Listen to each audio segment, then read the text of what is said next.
Hi everyone, I am Noelle with Noelle Rollins Art. So can you succeed as an artist while also being a very sensitive person? My answer is yes. Let me describe some ways and break down how you can work with your sensitivity while having to handle much of the vulnerability and exposure that comes with running an art business. So this has been a big thing for me. I used to feel like each piece of art was like my baby, and I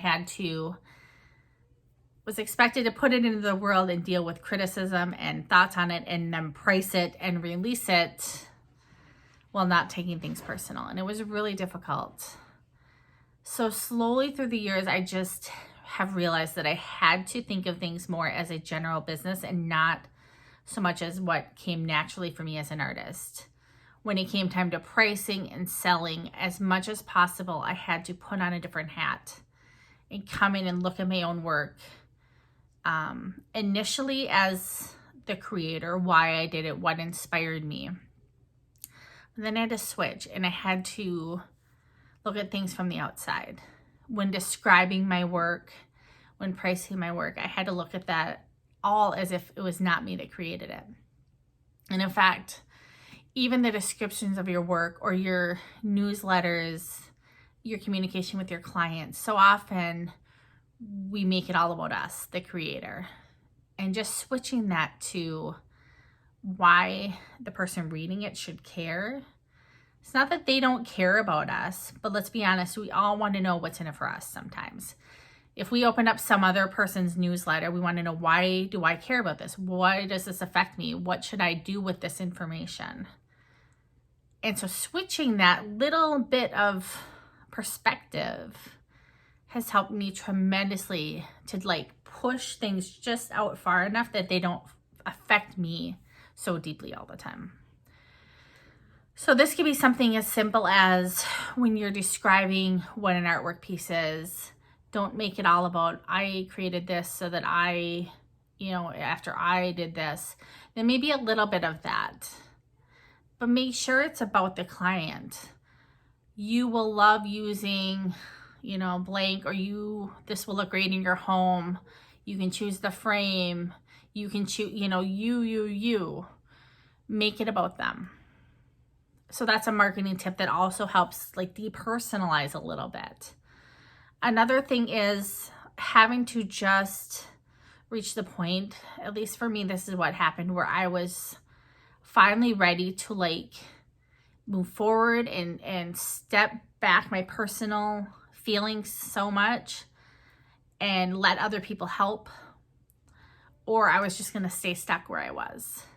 And I used to look at me understanding my business and doing every role and every part of it as a badge of honor. And I realized it's going to keep me at that same place forever. And so it really was a mindset shift to realize I have to record my process for doing some of these things. When a customer orders a commission, what does that look like? Let's break it into steps. When I do a portrait, what does that look like? Let's break that into steps. When I create and ship an ornament, what are all of those steps from the minute it's created down to it leaves and is shipped? And is there any steps after that? Is there follow-up? Doing that allows that task then, as you grow as an artist, to be able to hand it off to other people to help you.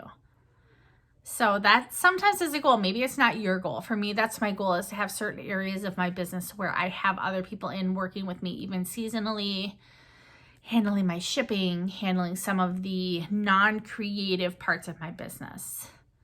And so pulling that out of my own internal ownership has allowed me to have other people get to put their perspective on it, and has actually helped me have greater success with my art.